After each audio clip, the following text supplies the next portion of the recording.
जय माता रानी दोस्तों, मैं सीमा आप सभी का स्वागत करती हूँ आपके अपने चैनल राधा कृष्ण ऑफिशियल में। उम्मीद करती हूँ आप लोग बहुत ही अच्छे होंगे। तो ये बताने के लिए कमेंट बॉक्स में जय माँ लक्ष्मी जरूर लिखिएगा। तो चलिए दोस्तों, आज हम इस वीडियो में जानेंगे कि साल 2025 में अक्षय तृतीया कब है, जो कि बड़े ही पावन और पवित्र दिन माना गया है। इस दिन हमें कौन कौन से कार्य करनी चाहिए, कौन कौन से कार्य नहीं करनी चाहिए, इस दिन का पूजा विधि क्या होगा, इस दिन के पूजा का शुभ मुहूर्त क्या होगा, और जिन्हें समर्थ है वो तो अपना सोना चांदी खरीदेंगे, और जिन्हें समर्थ नहीं है तो उन्हें कौन कौन सी ऐसी चीजें हैं जिनमें से आप कुछ भी अपने घर में सुख समृद्धि बनाए रखने के लिए खरीद सकते हैं, और सुहागिन महिलाओं को इस दिन कौन कौन सी ऐसी गलतियां हैं जो नहीं करनी चाहिए। तो इसी प्रकार के बहुत सारी महत्वपूर्ण बातें आज हम इस वीडियो में जानेंगे। तो आप लोग वीडियो के लास्ट तक बने रहिएगा। आप लोगों को अक्षय तृतीया के पूजा विधि से संबंधित सभी महत्वपूर्ण बातें जानने को मिलेगा। तो चलिए वीडियो को शुरू करते हैं और जान लेते हैं सभी महत्वपूर्ण बातें। तो सबसे पहले बता दो दोस्तों कि अक्षय तृतीया अब की बार साल 2025 में 30 अप्रैल को पड़ा है, दिन है बुधवार, जो कि बड़े ही पावन और पवित्र दिन माना गया है। इस दिन आप किसी भी प्रकार के शुभ और मांगलिक कार्य कर सकते हैं, ठीक है, क्योंकि इस दिन किसी भी पंचांग की जरूरत नहीं होती है। अक्षय तृतीया अपने आप में बड़े ही पावन और पवित्र दिन माना गया है।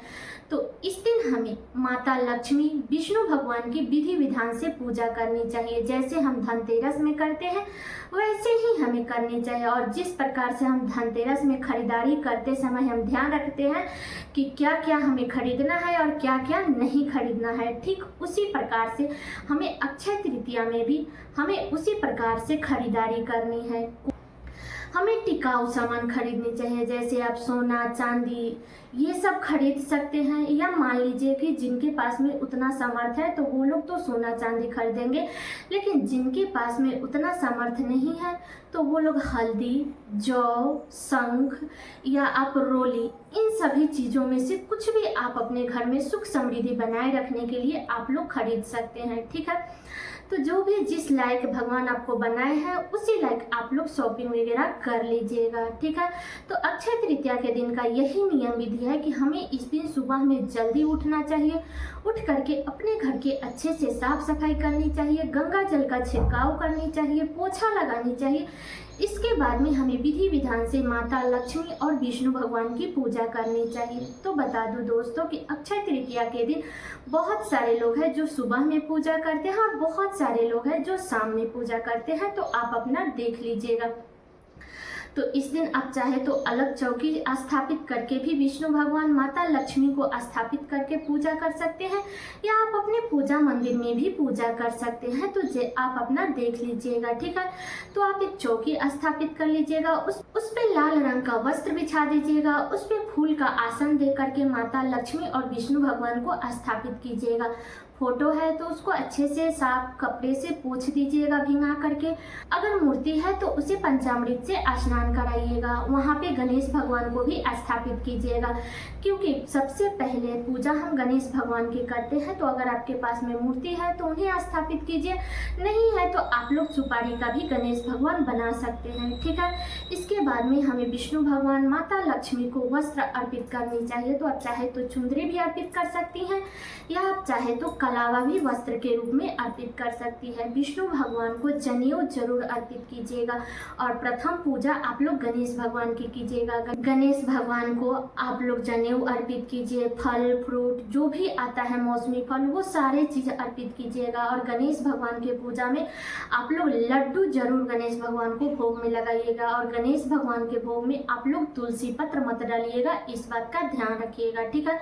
विष्णु भगवान के भोग में आप लोग तुलसी पत्र डाल सकते हैं। जो भी मौसमी फल आ रहा है, सेब है, अंगूर है, ऑरेंज है, तरबूज है, खीरा है, जो भी मौसमी फल आ रहा है वो आप लोग पूजा में जरूर शामिल कीजिएगा, ठीक है। इसके बाद में हमें सबसे पहले तो वहाँ पे अखंड ज्योत जलानी चाहिए, क्योंकि किसी भी पूजा को साक्षी बनाने के लिए हमें ज्योत जरूर जलानी चाहिए। तो आप लोग ज्योत जला दीजिएगा। इसके बाद सारी सामग्री भगवान विष्णु को अर्पित करके और आप लोग विधि विधान से पूजा कीजिएगा। विष्णु भगवान को आप लोग रोली का तिलक लगाइए या चंदन का तिलक लगा दीजिएगा। माता लक्ष्मी को सिंदूर लगा दीजिएगा और इसी उंगली से हमें माता लक्ष्मी किसी भी पूजा पाठ में हमें इसी उंगली से मतलब कि चंदन हो या माता रानी को सिंदूर लगाना हो, यही उंगली हमें प्रयोग करनी चाहिए।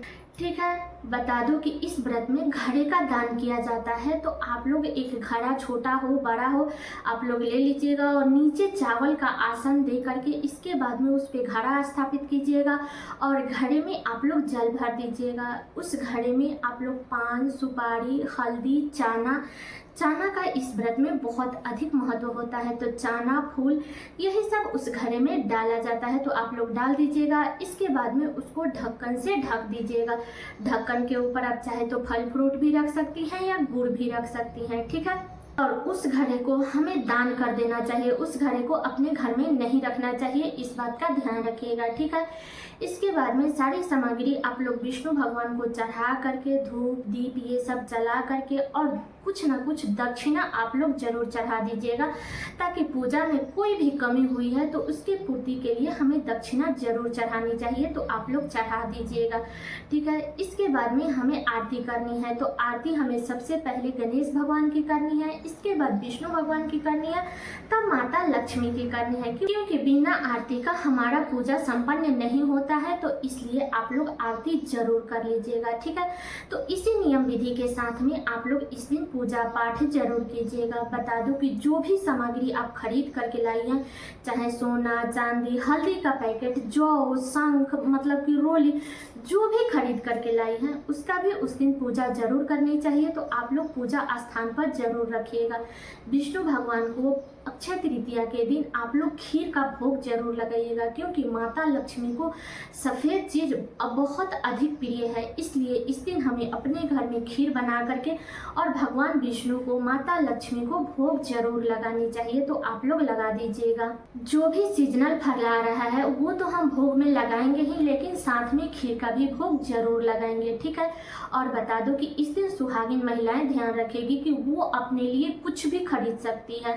सोना चांदी, मंगलसूत्र, कान का, पायल, बिछुआ मतलब जो चाहे वो खरीद सकती है, लेकिन इस दिन वो लोग कुछ भी बेचेगी नहीं। ठीक है, चाहे वो छोटा से छोटा चीज क्यों ना हो, आप लोग बेचिएगा मत। ये हमें ये भी कार्य नहीं करनी है कि बहुत सारे लोग बोलते हैं कि ये मतलब कि बदल देंगे और दूसरा ले लेंगे, तो आप लोग उस दिन बदलिएगा भी मत। जितना लाइक समर्थ है उसी लाइक आप लोग खरीदारी कीजिएगा, लेकिन इस दिन बेचिएगा मत।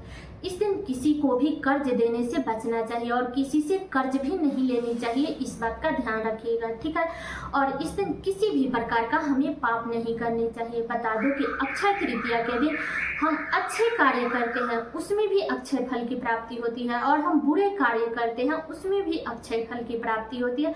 तो इसलिए इस दिन हमें कोई भी बुरा कार्य नहीं करनी चाहिए जो कि हमारे ऊपर पाप लगे। जितना हो सके उतना हमें अच्छे कार्य करने चाहिए, बुरा कार्य नहीं करनी चाहिए।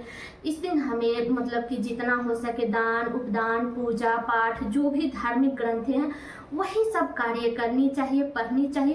लेकिन किसी के प्रति ईर्ष्या, द्वेष, किसी का अपमान, गाली गलौज, ये सब कार्य हमें नहीं करनी चाहिए, इस बात का ध्यान रखिएगा। ठीक है, इस दिन बहुत सारे लोग हैं जो श्री सत्यनारायण भगवान का कथा कहलवाते हैं। तो आप लोग कथा कहलवाना चाहते हैं तो आप लोग कहलवा लीजिएगा, क्योंकि इस दिन कोई भी हमें अच्छे अच्छे कार्य करनी चाहिए। तो अगर आप कहलवाना चाहती हैं तो आप लोग कहलवा सकती हैं। अब चलिए जान लेते हैं कि तृतीया तिथि कब से शुरू हो रही है और कब समाप्त हो रही है। तो बता दूं कि तृतीया तिथि शुरू होगा 29 अप्रैल को, दिन है मंगलवार, शाम में 5:31 पर तृतीया तिथि शुरू हो जाएगा और तृतीया तिथि समाप्त होगा 30 अप्रैल को, दिन है बुधवार, दोपहर में 2:21 पर तृतीया तिथि समाप्त हो जाएगा। ठीक है, तो अब की बार अक्षय तृतीया का जो त्योहार है वो 30 अप्रैल को मनाया जाएगा, दिन है बुधवार।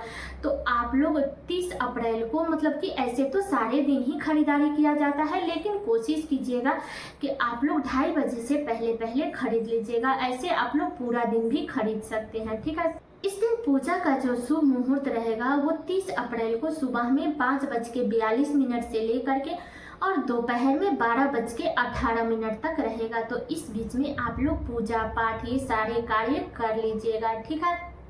तो सारी बातें क्लियर हो गई अक्षय तृतीया के पूजा विधि से संबंधित। उम्मीद करती हूँ कि आप लोगों के लिए वीडियो बहुत ही उपयोगी होगा। तो ये वीडियो मेरा यहीं तक का था। कैसा लगा ये वीडियो आप लोग कमेंट करके जरूर बताइएगा। चैनल पर नए आए हैं तो सब्सक्राइब कर दीजिएगा, वीडियो को लाइक कर दीजिएगा और वीडियो को शेयर कर दीजिएगा, ताकि हर किसी को अक्षय तृतीया के पूजा विधि से संबंधित सभी महत्वपूर्ण बातें जानने को मिल सके। तो चलिए दोस्तों, मिलती हूँ अगले वीडियो में किसी नए वीडियो के साथ में। तब तक के लिए नमस्कार।